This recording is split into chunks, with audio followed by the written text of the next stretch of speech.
Hello, my beautiful people. I hope y'all didn't miss me too much. But welcome back to a new episode of my podcast, The Power is Mine. And this episode is going to be called Beauty in the Beast. So, in all honesty, I feel like no matter what, everyone has their own issues that they're going to experience in day-to-day life. We have the things that are a product of our environment. We have sometimes issues that, it's a product of yourself. Sometimes you are the reason for your own suffering. And once you can realize that, I feel like that's the biggest thing to overcome. And it's the biggest help because a lot of time you don't want to play victim. Like you can look up and be like, oh, this going on, that's going on, da, da, da. But sometimes we're a product of our choices. That's what I was looking for. So no matter what, everybody has issues. And there are some people that are so closed off about what they're going through that you would never know. You absolutely have no idea. There are some people who are pretending to be perfect, or they keep up a great image of perfection, and it's very far from that behind closed doors. And there are some people that are more chaotic, and they choose to live their life out loud, and people would look at it and be like, oh my God, they're such a mess. And then there are the people that are more honest about what they go through, and people are like, why would you say that? Why would you let it be known? And different things like that. But at the end of the day, no person is lacking of issues in life. There's always going to be some type of issue. Even the people with the most posh and easy life, there's going to be some issues somewhere. Everybody has insecurities. Everybody has problems with family. Everybody has situations at work. Everybody got things popping up in life, things happen.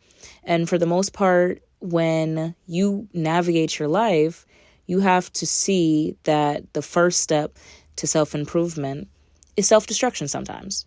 So we want to live a life that's void of problems, and we want everything to be picturesque and cinematic.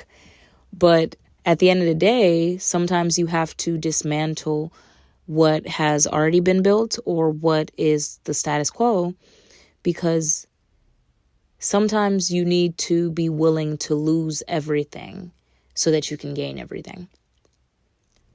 And a big thing that I've experienced and learned is that I've been able to pretend to be perfect and nothing bothers me and nothing stresses me and put the biggest Cheshire grin on my face. But when I made the decision that I wanted to bring a different value to the world or to my community or to anybody that I engage with, I decided, you know what? I'm going to be willing to self-destruct what I have built so that I can build something different, so that I can pivot to a different stage in my life and feel like I want to experience things differently, be seen differently. And I can't control the narratives. I can't control people talking about me. I can't control what they choose to say, how they choose to receive what I put out. But I do know what I put out, the intentions behind it. And I do know what is on my heart and why I chose to do the things that I did, right? So the biggest thing that I've found in that is that as I've learned to self-destruct so that I could improve myself, I've also been trying my best to stay true to myself. And sometimes when you're going through that process of self-destruction and you're figuring things out or trying to rework stuff, be better about this, be better about that, sometimes you can lose yourself a little bit in there. And you won't even know what is staying true to me, because the version of me today is very different from a version of me that I was years ago. But all of the versions still coexist within my one vessel. I'm still 5-year-old me, and I'm still 12-year-old me, and I'm still 20-year-old me. But as I'm growing and evolving and experiencing different things, people, life, I'm going to morph into something very different from who I was a while ago. And I would hope so, because you want to be ever evolving. You want to be somebody that is growing and loving life and sometimes hating it and, all the other feelings in between. But when you're honest enough with yourself, then you start to learn sometimes you don't even know who you are today. Sometimes you might look in the mirror and you might be like, I don't even recognize myself. Am I making choices that would align with my values? What are my values? What am I willing to do? What am I willing not to do? What will propel me in the right direction for my life? And that's okay. You're not always going to know exactly who you are every single day, every single second. But as long as you have a set of values to go back to, as long as you're honest enough with yourself, as long as you are open enough to be okay with it not being right all the time. And that's a big thing that I've had to grow with because, oh, baby, if it's one thing you do not need to tell a perfectionist is it's okay. It doesn't have to be up to da-da-da standard. Baby, you could never tell me that and I'll be okay with it. You could never tell me that and I'll be okay with it. Because what do you mean that I should be releasing a project that isn't perfect to my standards? Or even if it's perfect, I'm not going to go back and tweak it every 2 seconds and convince myself that I should almost never release it because it's never going to be perfect. But sometimes that growth and that metamorphosis is allowing yourself to be a little bit imperfect, to be seen as a little bit nutty, as a little bit all over the place. Let people see the journey of you getting it all together. And they can resonate with it because, to be honest, this is all of our first time living. If you want to get on a deeper note, a spiritual note or whatever, we're all spiritual beings experiencing life on a physical realm, and we don't know how many times we reincarnated. We could go very deep with that, y'all, right? But for the most part, this is all of our first time living. So the same way I could be giving y'all advice or somebody else could be giving me advice, we're all living and failing quietly or loudly, right? I don't have all the answers. The answers are within you. Just like sometimes I can want to Google an answer, I can want to ask somebody that I know, but I have to be willing to look within myself and say, what is the answer? And there have been many times where I spoke to people and, we'll get into those like a time of needing to vent or something like that, or be like, can I ask you a question? And you start saying something and somebody's like, oh, you answered your own question because you needed to be validated through someone else about what you were already feeling and what you already knew within your heart. And that is staying true to yourself. Now, sometimes I will say, you don't want to be so deep in believing that you have all the answers that you're not open to constructive criticism. Because people can have a lot of opinions and it's good to block a lot of them out because for the most part, there are some things people saying that it ain't even worth the listen to. Or there's a saying where it's like you're not supposed to take advice from somebody who you wouldn't want to switch lives with. But I try to be a little bit open for the most part. Because they say from the mouth of babes, you never know when the right piece of advice will come from the right person or when a lesson is to be learned if you just open your eyes and look around at the situation that you are experiencing, at the trial that you are enduring. So for the most part, I try to be open to constructive criticism, but sometimes people just saying what they got to say and it's not constructive. So that's taking your own discernment and deciding what works best for you. And even still, with somebody's critiques or whatever, you need to be willing to be like, okay, take it, but take it with a grain of salt. Be like, okay, I hear you, but I think I'm going to move along with this way. And because I've been like that, sometimes people have tried to call me stubborn and hard-headed. But some of the best people that I know, that I look up to, that have succeeded in life, have been people with those stubborn and hard-headed qualities. The people that weren't willing to take no for an answer. The people that weren't willing to hear, oh, you didn't do this, you didn't accomplish that, so you probably won't ever be able to do it. The people that had children and times seemed rough and hard and it felt like nobody was there for them and they still accomplished great feats. So for the most part, it's okay to be a little stubborn. It's okay to be a little bit headstrong. And to be true to yourself in the way that you're willing to hear people out when they have constructive criticism, but you also want to make sure that you're not abandoning yourself. And self-abandonment, oh, Jesus.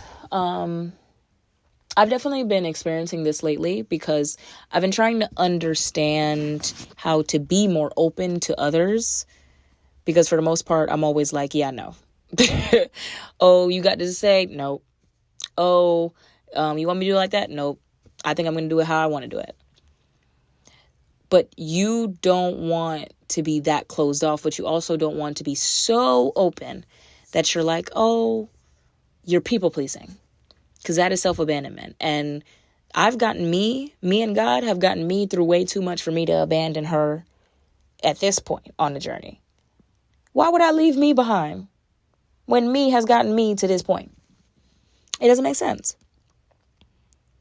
So, for the most part, things can be difficult. And you can have so many different voices around you, so many different things that you see that might influence you. But at its simplest, you have to be willing to figure out who you are.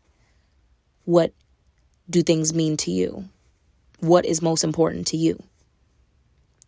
And once you simplify things down to that, you can start to execute your best work. Because who I am today is who I've always been. We've added a little bit extra experiences and stuff like that, but I've always been like this. I've always been somebody that wanted to help and wanted to talk a lot and wanted to do makeup and wanted to figure life out certain ways and stuff like that. But I've had to go on different paths and journeys to get to where I am today.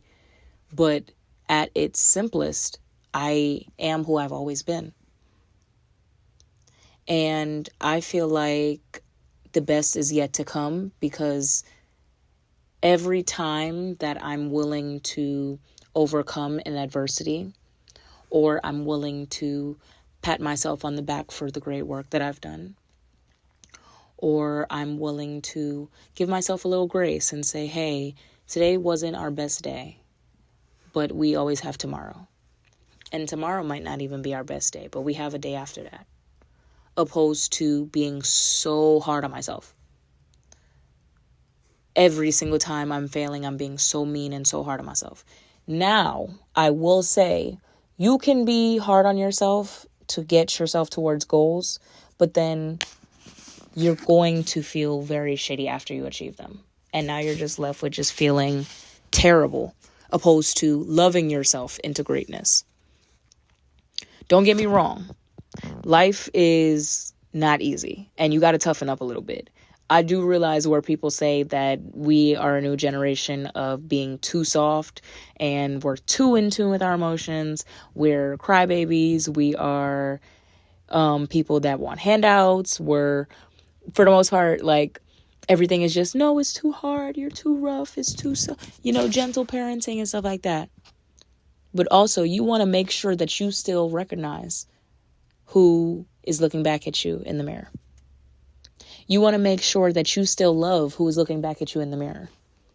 If you are on a weight loss journey, you want to, for the most part, want change enough to where you can achieve the change, but you don't want to be like, oh my God, I'm such a fat ass. I'm such a wah, wah, wah. I'm this, I'm that. Like, that's not kind. And when you are accepting of speaking to yourself that way, you will be more accepting of others speaking to you that way. And now we can have toughness. We can have people be like, nah, get it together. Get your shit together. You slacking. You ain't, that's it. You go harder than that. You could have motivations in different ways. But to literally beat yourself up, to literally abuse yourself to success, to bully yourself to success, you won't even really be able to enjoy the success by the time you get it, because you feel so shitty about yourself. So when you take a step back and you truly realize who you are and what is important to you and how you want to feel about yourself, not just like what's important and what goals there are to tick off the list and what you want to look like physical wise, this hair, these makeup, these nails, these outfits, stuff like that, like having material possessions. When you realize, I want to actually feel good about myself, like really good about myself. No matter what I achieve, no matter where I'm at in life, I could be living in a cave or I could be living in a mansion. I want to feel good about myself regardless. I don't want the number that's in my bank account to be directly correlated to my self-worth. I don't want other people's perception of me to be directly correlated to my self-worth. I don't want the job that I work to be directly correlated to my self-worth, because I am so much bigger than that. Or the friends that I keep, the clothes that I wear. Who am I at my core? What are my strengths? What are my weaknesses? And you can have weaknesses that are perceived as weak, but they make you stronger than a lot of people. They propel you in life the way that you need to be propelled. Because I had to learn that emotion, I used to be the type of person, I swear, I used to be the type of person, you would have never caught me crying on the fucking internet. Like, what? Boy, you would never catch me crying in front of anybody, let alone the internet. And for the past few years, I've had such an unraveling of myself that I've learned myself so much. And now y'all have caught me crying on the fucking internet. Y'all have caught me. But I've had to learn that being in tune with your emotion, even though it might make people uncomfortable, even though I've had to learn every conversation is an opportunity to try to get deep and have a therapy type conversation, be like, how does that make you feel? And unravel somebody's childhood traumas and trauma dump. Every conversation ain't meant for that. Some stuff needs to be lighthearted. Some stuff can be small talk. But what can be perceived as a weakness to one person can actually become a strength. So I've chosen to let what could have broken me in my life build me and strengthen me and make me realize exactly who I am, how strong I am. I've chosen to be more in tune with my emotions and say, how do I want to navigate life to where I feel good? Now, every single thing is supposed to make you feel good. And there have been times where I had to get a little hard on myself because I'm like, if I try to make my life on easy mode so bad, I'm going to be just lazy as shit. I'm going to lose my work ethic. And one thing I don't want to lose is my work ethic. Because if it's one thing I can't stand, is lazy people. And I don't want to develop such a soft life mentality that I feel like everything has to be handed to me, because yes, I am a princess, I'm a queen, I'm an it girl, and I want to live a little softer. I would love to be taken care of, but also I need to be willing to get up, get out there and do something and make something of my life, opposed to waiting for it to be handed to me. And I've chosen to take my turmoil and turn it into triumph. I've chosen not to be beaten down by what I've experienced in the past. Yes, it hurt me. Yes, it affected me. But I've chosen to turn it into something beautiful. I've chosen to take the manure that was launched over the fence and use it to fertilize my garden. And you want to be self-aware enough to realize when something can go from being a weakness to a strength. Because sometimes we might just be like, oh, well, this is just how I am. It's just how I am. I'm not going to change it. But there have been things within myself that I've had to say, no, I'm not going to just chalk it up. This is how I am. We got to do a little work there, y'all. And doing the work is hard, but it's also beautiful at the same time. Because as I've been dismantling who I was brick by brick, I've also been rebuilding this new version of myself brick by brick. And no matter how messy and chaotic everything might be, I'm watching it all come together and come into place. And it is so beautiful. And every day is not going to be the best day. Every moment is not going to be the best moment. There are times where I might feel so low I don't want to get out of bed. And there are times where I have all the energy in the world, and baby, I could be on a parade float. Hey, y'all! What? But still, I'm me. And every day I'm learning what matters to me. What is good to me or bad to me. What I'm willing to, what I don't want to do. Where I want to go. Who I want to get to know. Opening myself up to new experiences. Some things that make me a little bit uncomfortable, but hoping that it'll grow me in the process. And there's so much beauty in that. So be willing to play your weaknesses into your strengths. Like, play to your strengths. Sometimes it's okay that you're a little bit more talkative. Sometimes it's okay that you're a little bit more emotional. There was a post the other day about being like a bruh girl, I guess, like a little bit more tomboyish. And I commented and I was like, I'm actively trying not to be so tomboyish because I experience being around people that are so overly feminine, like to the point of like pretending, like feigning femininity. It gets kind of annoying, like overdoing it. And when you're around that, it can make you seem so much more like masculine or tomboyish. So I've been trying to learn how to navigate with that. And so people said in the comments, they were like, no, don't lose yourself. Like, be yourself, be yourself, be yourself. And it made me smile. Because sometimes we're ready to let something go about ourselves that we don't need to let go. You're amazing just how you are. Don't get me wrong. It's okay to maneuver and ask yourself, like, is this good? Is this bad? Maybe I should let that go. Maybe I shouldn't do that toxic behavior anymore. But some things that you might think you need to change about yourself, they're what makes you beautiful. So be willing to flip a weakness on its head and turn it into a strength. Be willing to break things down to the smallest level and simplify them as much as you can so that you can figure out and execute and be your best. Because sometimes you are overcomplicating things. You're making things way too hard.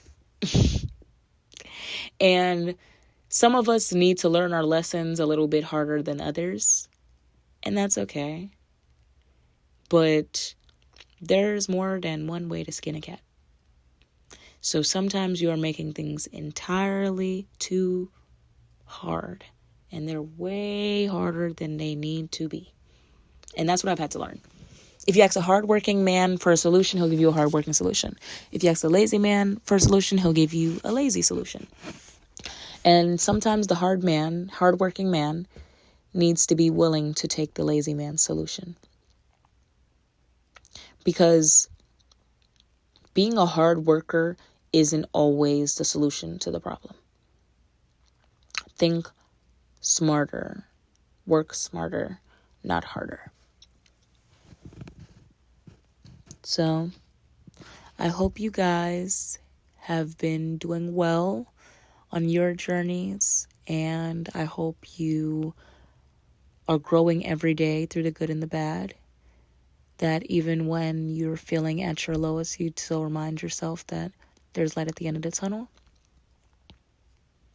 And trust me when I say, one day it all makes sense. Love y'all.